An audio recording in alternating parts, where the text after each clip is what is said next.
एकदा कृष्ण आणि राधा यांची मूर्ती घेऊन एक भक्त माझ्याकडे येणार होते. मूर्ती आपल्या घरी येणार किंवा तो अर्चा विग्रह असं म्हणतात त्याला. तर तेव्हाचा तो आनंद आणि तो आनंद आपल्या मनात येतं की मूर्ती येतीये पण भगवंत सगळीकडे आहे. तर ते दर्शवणारी ही कविता आहे. आज देव येणार घरी, डोळ्यात प्रतिमा तरळली. आज देव येणार घरी, डोळ्यात प्रतिमा तरळली.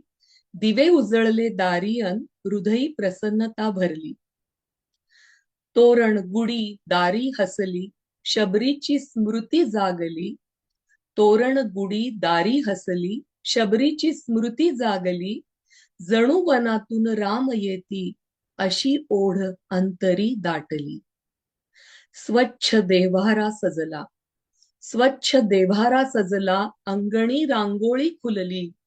वाट पाहताना अंतरी भक्ती डोळ्यातून ओघळली. फुले फळे रचून ठेवली, उटी चंदन वाटी सजली. खीर पुरी भोग मांडुनी, दक्षिणा सुवर्ण झळकली. क्षणभर निवांत बसता, चिंतन धारा उमटली. आता महत्वाचा थोडासा भाग आहे.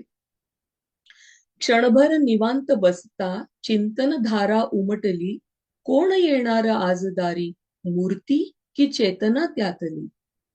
देश काल त्याला न बांधे, मर्यादा कुणी न घातली.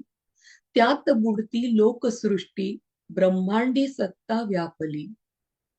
अंतःकरण उघडले, भेदरेखा विरघळली. अंतःकरण उघडले, भेदरेखा विरघळली.